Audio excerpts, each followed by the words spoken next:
Certainement que la sagesse, si on devait le dire de manière la plus résumée, eh bien c'est une synthèse entre l'intelligence et le bien.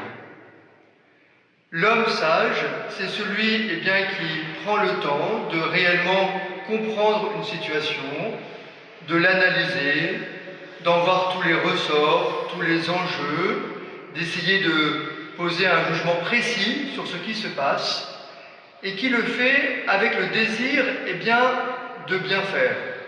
C'est-à-dire qu'à partir de sa réflexion, d'être ajusté dans la réponse personnelle qu'il peut apporter, une réponse qui va faire du bien, une réponse qui va construire, une réponse qui va apaiser, une réponse qui va consoler, une réponse qui va soulager.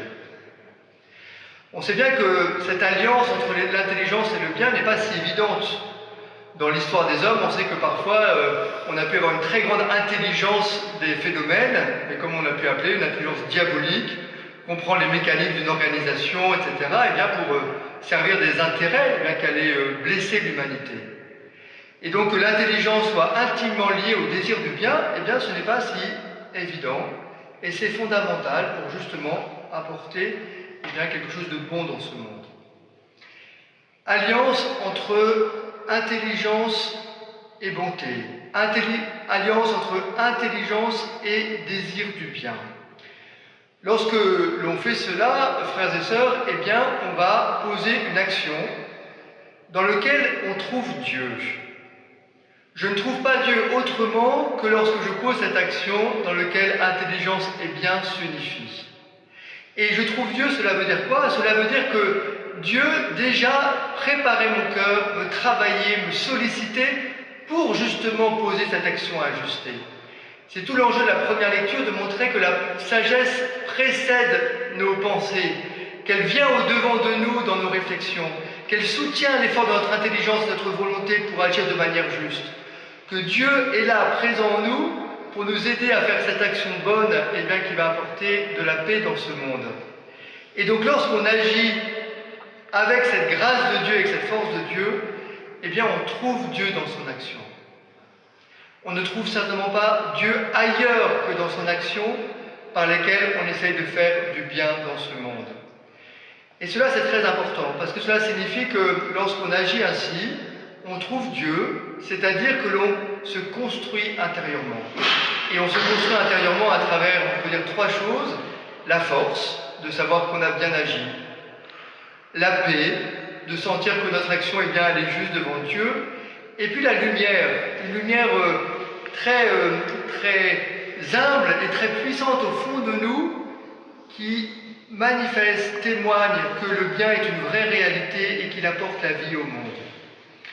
Et bien, si on a compris ça, frères et sœurs, on peut comprendre parfaitement l'évangile qu'on a entendu. Parce que l'évangile, il nous met en scène deux types de jeunes filles. Le texte nous a dit les prévoyantes et les insouciantes. Les prévoyantes et celles qui, au contraire, et les insouciantes. Mais le texte n'est pas très bien traduit. Il faudrait dire les insensés et les sages. C'est un texte qui nous parle de sagesse précisément. Est-ce que ces 10 jeunes filles ont agi de manière sage ou non? Et le problème des insensés, c'est qu'elles ne sont pas là lorsque le Seigneur vient. Quand il vient, de fait, elles sont parties. Et les sages ne peuvent pas leur prêter de leur huile parce que c'est justement quelque chose d'incommunicable.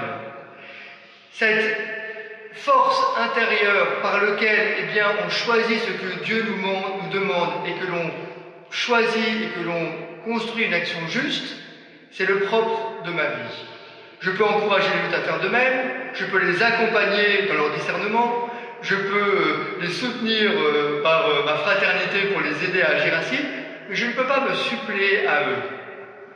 Et si les vierges sages ne peuvent pas donner leur huile aux vierges folles, c'est justement parce qu'il y a quelque chose d'incommunicable dans cette sagesse qui grandit dans le cœur de l'homme.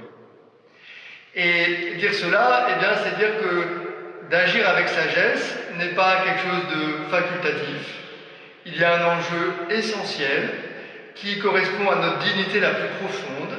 Et lorsque nous acceptons tous ces discernements par lesquels nous choisissons et décidons ce que nous devons faire, c'est bien là que nous nous approchons de Dieu. Je vais faire encore deux petites remarques. La première, c'est par rapport à la deuxième lecture, où justement Saint Paul nous parle du dernier jour, du moment où le Christ reviendra. Et si vous relisez son texte, vous verrez que la pointe, c'est justement d'aller à la rencontre du Seigneur, d'être en sa présence. Et il dit dans le fond qu'on ait vécu sur cette terre, qu'on soit toujours vivant quand le Seigneur revienne, ou qu'on soit déjà mort, c'est le même enjeu, aller à la rencontre du Seigneur. Et on comprend bien que si on a été à la rencontre du Seigneur dans sa vie, par toutes les actions sages que l'on a posées, eh bien on ira au dernier jour, on sera comme prêt pour cette rencontre. Et si eh bien, on s'est coupé de cette décision qui correspond à ce que Dieu veut, si on s'est éloigné de lui, si on a refusé sa grâce, si on ne s'est pas rendu disponible à cette action, eh bien on ne sera pas là lorsque le Seigneur viendra. Dans le fond, ce qui se joue aujourd'hui et ce qui se joue au dernier jour, c'est la même chose. Et aujourd'hui, vivre de manière sage, eh bien, c'est nous préparer au dernier jour à la rencontre du Seigneur. Et puis peut-être la deuxième petite remarque, nous mesurons bien que dans notre monde compliqué, nous avons besoin de sagesse. Peut-être qu'il y a trois choses qui peuvent nous aider chacun à grandir en sagesse. D'abord la prière. Parce que la prière personnelle, c'est le lieu où on laisse remonter en soi tout ce qui habite notre cœur et où on discerne devant Dieu ce qu'on doit faire. La prière est un magnifique lieu de discernement. Et lorsque on ne sait pas quoi faire, lorsqu'on est stressé sur une situation, eh bien prions, silence devant Dieu, pour laisser les choses décanter en nous et qu'apparaisse le bien que je dois faire. Deuxième chose fondamentale, eh bien la réflexion, la formation, la théologie. On a besoin de comprendre ce monde dans lequel on vit. Ces attentats ont été extrêmement bouleversants, mais ils soulèvent énormément de questions sur la laïcité, sur les religions, sur les caricatures, sur la liberté d'expression, sur la liberté de culte. Eh bien, il faut qu'on se forme sur tout ça, il faut qu'on travaille, il faut qu'on réfléchisse, il faut qu'on pense, il faut qu'on chemine pour être capable d'avoir une vision ajustée sur tous ces problèmes subtils. Et puis, enfin, certainement le dialogue. Voilà. Dialoguer, c'est oser dire ce que l'on pense, c'est accepter le regard de l'autre, c'est écouter ce que pense mon frère ou ma sœur, c'est entendre la pertinence de ses arguments. C'est dans le dialogue qu'on chemine vers la vérité. Vous voyez, si on prie, si on prend le temps de se former, de réfléchir, de lire, et dans ce confinement, on aura peut-être du temps pour lire, si on prend le temps de dialoguer, donc on pourra dans ces circonstances, et bien certainement qu'on grandira en sagesse.